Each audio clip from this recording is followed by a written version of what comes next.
Today's one of them special serious videos. Got my hat on backwards and I'm super excited to share this new skill development that I just came up with just now and then fired up the camera so I could share this with you. I feel like it's super important. Something recently that I have encountered is a lot of clients, a couple clients of mine as well as a couple close friends of mine have really shared with me and confided in me. I'm not going to be personal or too much detail, but I'll share what I can about how their perspectives, how much shame they feel in their perspective, and they don't feel worthy, and how crappy they feel by the number on the scale, and how even as they've tried to progress in their physical, mental, and spiritual endeavors, they find themselves struggling because they're, like I said, they weigh themselves, they feel very defeated, and they quit, or the concept of the weight on the scale and weight in general has just been something they've struggled with.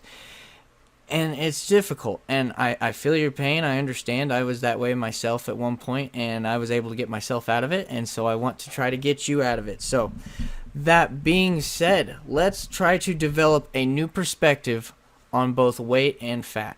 Understanding them in a whole new light. My goal here moving forward is that you are able to look at this, look at your weight and fat in a whole new perspective, so that maybe you're not going to feel shame, maybe that you don't feel defeated, and this is something you can work past, progress forward, and achieve your physical, mental, and spiritual endeavors, and never have to deal with this again, in Jesus' name. Amen. Alright, so that being said, jumping right into this, let me know your biggest wins past 7 to 14 days. And as you're doing that, let's jump right into this. So the first thing we're going to talk about, weight. It's just a number, and it's just a way to track progress. That's all it is. It is the gravity of the earth enforcing itself upon your body, and that's the number that we come up with it.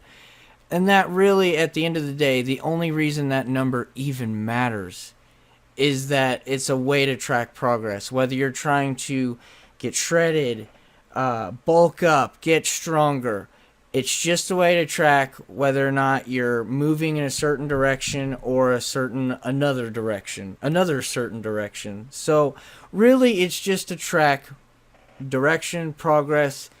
It's just a number on the scale, and so that's what I think I want to impress upon you here. So maybe it doesn't help you, it helps you move past this a little bit, and that's just the first step.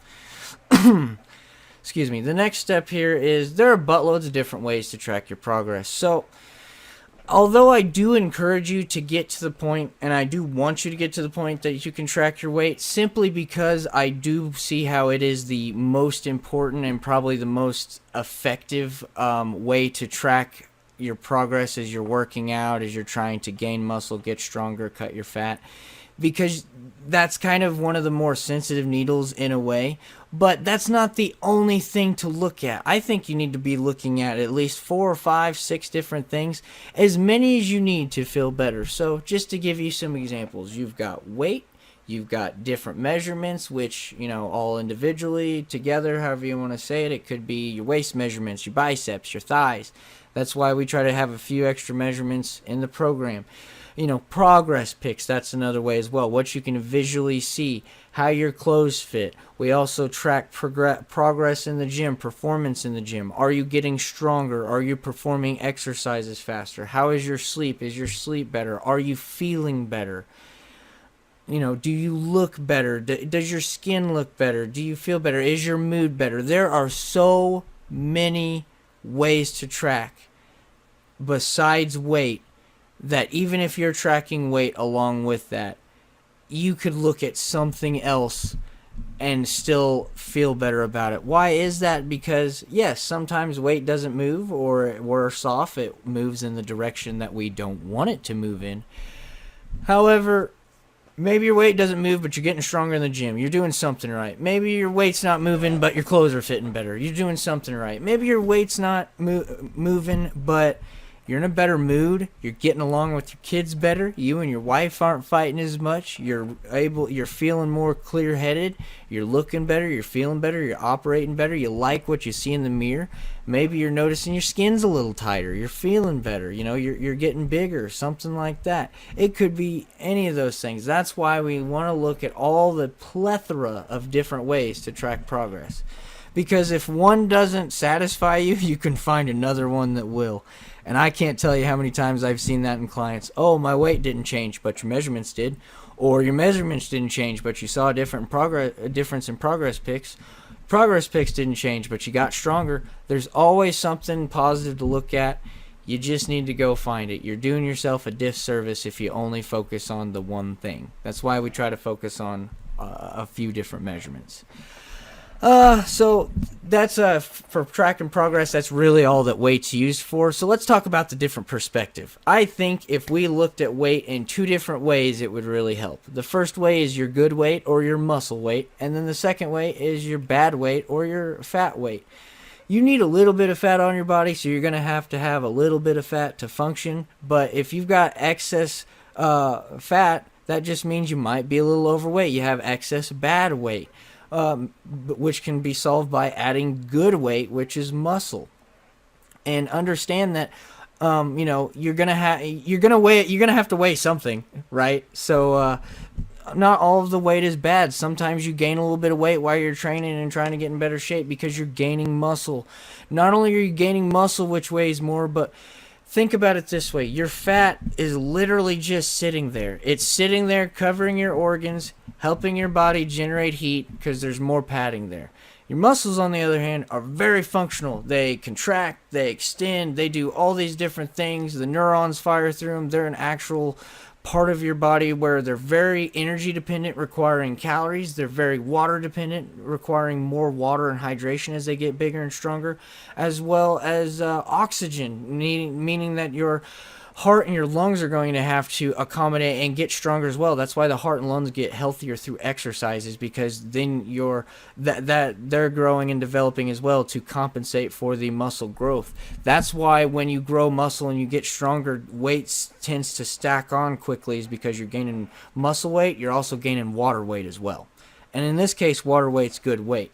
So understand the balance between good weight and bad weight, why it's harder to get rid of bad weight and it's so easy to gain good weight. It's just how the body wants to function. Also understand you almost always gain muscle before you lose fat. That's just part of life and how it goes. It being very energy dependent, muscle can help you cut fat, but you have to build the muscle first. This is why I'm so encouraging on strength and conditioning and getting stronger. And really, I think I've said pretty much, there's not a person in the world that's natural, at least, that couldn't benefit from having a little bit more muscle on their frame. The human body could have quite a bit of thick, dense muscle on it before it becomes counterproductive and really starts to be more of a hindrance than a help.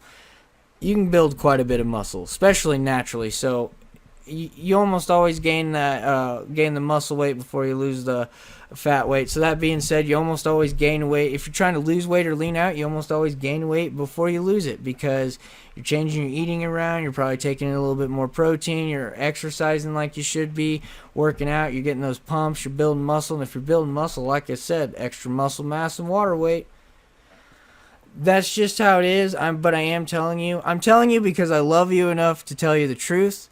And I'm trying to help you so you know what you expect, be mentally prepared for it, so you can hang in there, stay the course, and get where you want to be.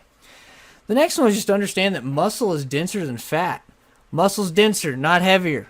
So, 5 pounds of muscle and 5 pounds of fat are going to weigh the same, but the muscle may be dense enough to fit in my hand, whereas the fat may be a little bit bigger like this. I'm not exactly sure the ratios there, but understand that once you understand that, you might get heavier even though you shrink. That's why that happens, is because muscle's denser, so you have more muscle on, you're getting rid of the fat.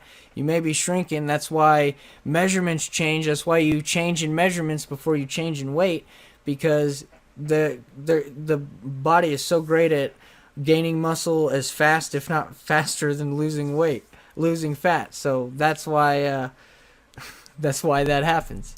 The next one is you could be leaner and heavier, more likely than you think. I want to say this to women mostly because I've seen it more in women in my 8 to 10 years of coaching at this point. It's about 8. About 8 or 9 years of coaching at this point is I've seen a lot in women. They tend to get leaner and then their weight's higher even though they look great. I've seen it a lot where I've had clients even recently where they make a lot of changes. They look like they've lost 10, 20, sometimes 30 pounds. It looks like they've lost a pretty significant amount of weight. However, the scale doesn't change because they're just denser now. They're just thicker in muscle, and it's good and it's wonderful, and it happens more likely than you think. I see it a lot in guys too where they bulk up and they look amazing, but maybe their weight doesn't change because it just looks like a substantial change, but the weight ends up making up for it and balancing out. And then the last thing but not least, and I want to go over this just because I know it's a little touchy, but like I said, I love you enough to tell you this and be honest with you about it. Your healthy weight may be a little heavier than you'd like it to be. I'm not saying that's always the case, and I'm not trying to say doctors are wrong and they're wanting you to be thinner. I'm saying society tells you that. Society's always wanting us to be pencil thin and telling us we're too fat, especially here in America. So with that being said, a lot of people tend to want to overcompensate or overdo their weight loss and be a lot smaller. I used to think that myself. I know I was real stubborn in high school about always being 160. I felt 160 was good. I wanted to be lean, and then I started gaining weight, 170, 175 when I got out of high school. And at first I freaked out because I was just so bound and determined that 160 was a good weight, and that was my weight, and that was what I weighed, by golly, 160 to 165. But I had to understand that I was growing and developing, and as I'm adding on more muscle, more size, and becoming an adult, 190 is now more of a healthy weight for me. 185, 165, I would be sickly and miserable, whereas now 190 feels good. And so, a healthy weight for me may be healthier or maybe heavier than what I would have liked it to be in the past. I've long since accepted it. I've bulked, gotten sick. I've had a lot of different things happen where I've been as heavy as 225 once in my life. So I'm at a point now where I feel very comfortable at the weight I'm at, and as long as I'm healthy, I don't care what the weight is. But that's really what I wanted to impress upon and try to get through to people today. I hope this helps. Thank you so much for listening. Hope you enjoyed it. Let me know your biggest takeaway from this, and if you learned something, because I really put my heart and soul in this, and I felt led to talk about it, felt like it was important, and I really hope from the bottom of my heart that it really helps you out and you get something out of this. So with that being said, I'll talk to you later. Until next time, thank you so much. Love you. Bye.